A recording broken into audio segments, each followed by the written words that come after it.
নমস্কার বন্ধুরা, আমি বাপন ব্যানার্জি।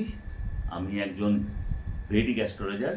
আমি বৈদিক জ্যোতিষী নিয়ে অনেক দিন চর্চা করছি কাজের ফাঁকে ফাঁকে।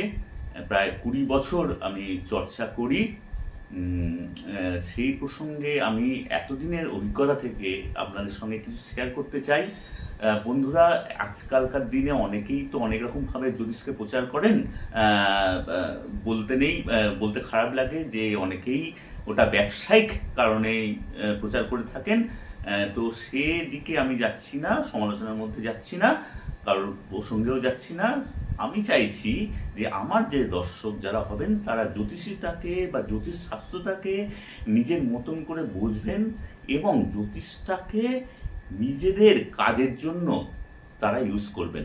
অনেকেই আমার আগে যারা আমাকে দেখান প্রায়ই আমাকে ফোন করে বিভিন্ন ঘটনার পরিপ্রেক্ষিতে জানতে চান বা প্রত্যেক দিনের দিন সম্পর্কে জানতে চান।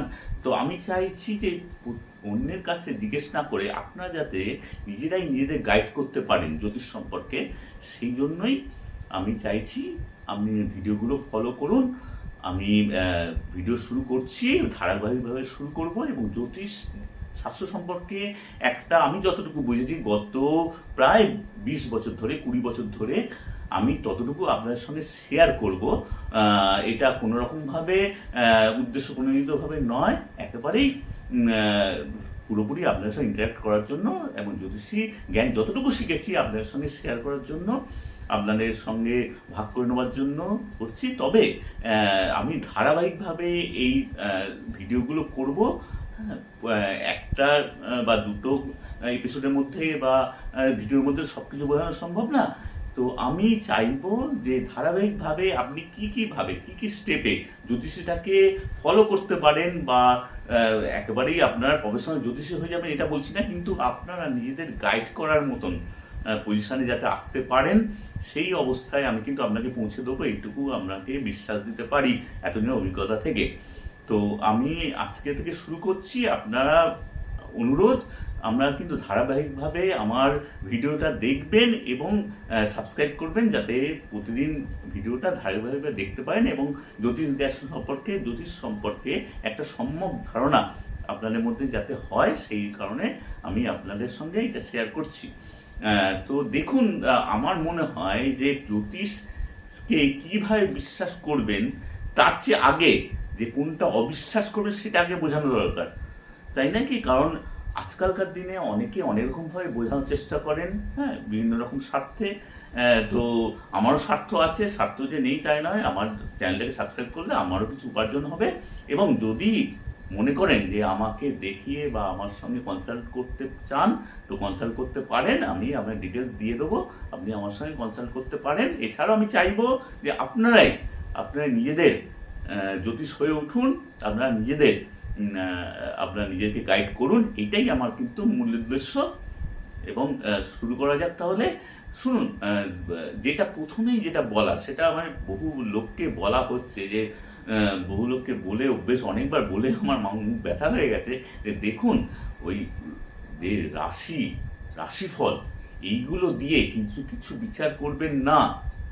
রাশিটা কি জানেন? রাশি তো আপনারা হয়তো অনেকেই জানেন রাশিটা আমাদের 12টা রাশি হয়, সুতরাং রাশি বলে পার্টিকুলার কিছু হয় না। আমরা যে রাশিফলটা হয় বা যে রাশিফলটা আপনারা শোনেন সেটা হচ্ছে আপনারা যেটা চন্দ্র যে রাশিতে 12টা রাশির মধ্যে আপনাদের জন্মের সময় চন্দ্র যে রাশিতে রয়েছে সেই রাশি অনুযায়ী আপনাদের রাশিফল আপনাদের বোঝানো হয় বা বলা হয়। সুতরাং আপনি এই ব্যাপারটা একটু ধারণাটা ক্লিয়ার করুন। যাদের অনেকের ধারণা হয়তো আছে, তবুও যাদের ধারণা নেই তাদের জন্য বলছি যে এই রাশি কনসেপ্টটা হচ্ছে এইটা, যে জন্মের সময় চন্দ্র আপনার 12টা রাশির মধ্যে যে রাশিতে পড়বে সেটাই আমাদের ধরে নেওয়া হয় রাশি। হ্যাঁ, মানে আপনার আর একটা বিষয় হয় সেটা লগ্নটাও কিন্তু একটা রাশির মধ্যে পড়ে। তো লগ্ন যে রাশির মধ্যে পড়ে সেই লগ্ন দিয়ে আমরা কিন্তু বিচার করি বেশিরভাগ ক্ষেত্রে। কারণ আমি বলছি, লগ্নটা প্রতিটা রাশিতে দিনে মাত্র 2 ঘন্টা করে থাকে, আর চন্দ্র যেটা 12টা রাশির মধ্যে ঘোরে, যে 29 দিনের মধ্যে আমরা অনেকেই জানেন পুরোটা পৃথিবীকে প্রদক্ষিণ করে, তার জন্যই 12টা রাশিতে 29 দিনের মধ্যে 12টা রাশিকে প্রদক্ষিণ, অর্থাৎ প্রায় 2.5 দিন মতন এক একটা রাশিতে এক একটা চন্দ্র থাকে। সুতরাং মানে ব্যাপারটা এই জন্য বললাম যে রাশির অপেক্ষা লগ্নের সবচেয়ে তাৎপর্যপূর্ণ বেশি, কারণ লগ্ন যেটা বললাম সারাদিনে 2 ঘন্টা করে এক একটা রাশিতে থাকে। সুতরাং কোনো ছক বিচার করা বা হরস্কোপ বিচার করার জন্য লগ্নটাকেই বেশি ধরা হয়, কারণ লগ্নের স্থায়িত্বটা কম। পারফেক্ট হিসাব করতে গেলে লগ্নটাই প্রথমে লাগে, রাশিটা নয়।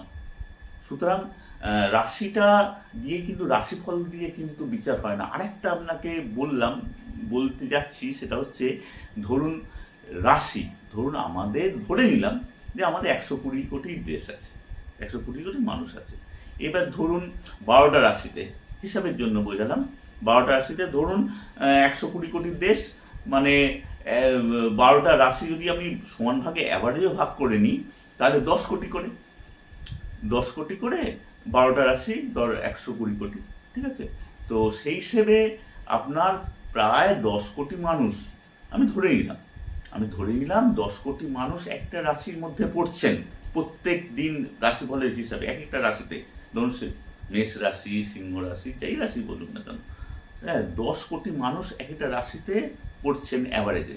তাহলে সেই 10 কোটি মানুষ কি প্রতিদিন একই রকম ফল পাবেন? এটা খুবই স্বাভাবিক একটা কথা, একটা লজিক্যালি কথা, আপনারা বুঝতেই পারছেন যে এরকমভাবে বিচার হয় না, ঠিক আছে? রাশি ফল দিয়ে আপনার নিজেদের সেই দিনের কি হতে যাচ্ছে সেটা কিন্তু আপনারা আগাম বুঝে নেবেন না, ঠিক আছে? সুতরাং আপনাদের হরস্কোপের গুরুত্বটা সবচেয়ে বেশি, এটাকে আপনাকে মাথায় রাখতে হবে। আচ্ছা, একটু রাশিটা, আচ্ছা এবার ভিডিওটা লং হয়ে যাবে, অত বড় ভিডিও প্রথমেই আপনার দেখতে ইচ্ছে করবে না। আমি ধারাবাহিকভাবে আসবো, এই বিষয়টার বিষয়ে আরও কথা বলা দরকার, যাতে আপনার কনসেপ্টটা ক্লিয়ার হয়। রাশি ফলের গুরুত্ব কিন্তু অতটা নেই, সুতরাং আপনারা ভাববেন না যে রাশিফল যেটা আপনারা শুনছেন বা কেউ বলছে বা খবরের কাগজে বিজ্ঞাপনে যেটা পাচ্ছে সেটা দিয়ে আপনার আপনারা নিশ্চয়ই লক্ষ্য করেছেন যে রাশিফল যখন আপনি দেখছেন সেই দিনটা কি ঠিক সেরকমই প্রতিদিন যাচ্ছে না। সুতরাং রাশিফলটা গুরুত্বপূর্ণ নয়, আপনার সমগ্র ছকটাই, হরস্কোপটাই গুরুত্বপূর্ণ। সুতরাং আমি অনুরোধ করব রাশিফল দিয়ে সমস্ত বিচার করবেন না। আমি ধারাবাহিকভাবে কি করে ছক দেখতে হয়, হরস্কোপ বিচার করতে হয়, এইগুলো আপনাদের সঙ্গে শেয়ার করব। আপনি ওইগুলো ওয়াচ করুন এবং আপনারা নিজেরাই প্রত্যেক দিন নিজেদের গাইড করতে পারবেন। জ্যোতিষ শাস্ত্রটা এতদিনের শাস্ত্র, মানুষের কল্যাণের জন্য ব্যবহার করা হয় বা কল্যাণের জন্য মহারিষিরা প্রচলন করে গেছেন, প্রবর্তন করে গেছেন। সুতরাং এটা অনেকেই ব্যবসায়িকের দিকে নজর রেখে ওনারা প্রচার করছেন, এইটা কিন্তু আপনারা হবেন না।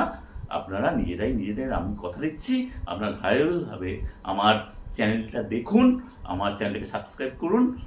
বেশি সময় নেব না, আপনারা অল্প অল্প করে শিখুন, এবং অল্প অল্প করে শিখলে বা জানতে পারলে আপনার কনসেপ্টটা যখন ক্লিয়ার হয়ে যাবে, অনেকেরই কনসেপ্ট ক্লিয়ার নেই, অনেকে হয়তো অনেক কিছু শুনেছেন কিন্তু কনসেপ্টটা ক্লিয়ার নেই, কনসেপ্টটা কিন্তু আমি ক্লিয়ার করে দেবো, তখন আপনি বুঝবেন জ্যোতিষশাস্ত্রটা, হ্যাঁ অনেক কিছু কমপ্লিকেটেড ব্যাপার আছে, কিন্তু কিছু কিছু সহজ ব্যাপার আছে যেটা আমরা প্রত্যেকেই নিজেদের ভাবে গাইড করতে পারি।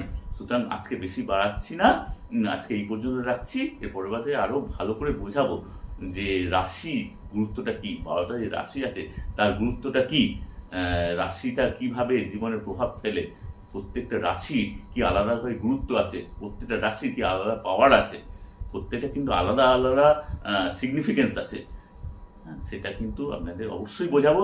আর যদি মনে করেন যারা কোনো রকমভাবে আমার সঙ্গে কন্ট্যাক্ট করতে চান, আমার সঙ্গে কন্ট্যাক্ট করতে পারেন, আমি ডিটেলস আপনাকে বলে দেবো। সুতরাং আজকে এই পর্যন্ত রইল।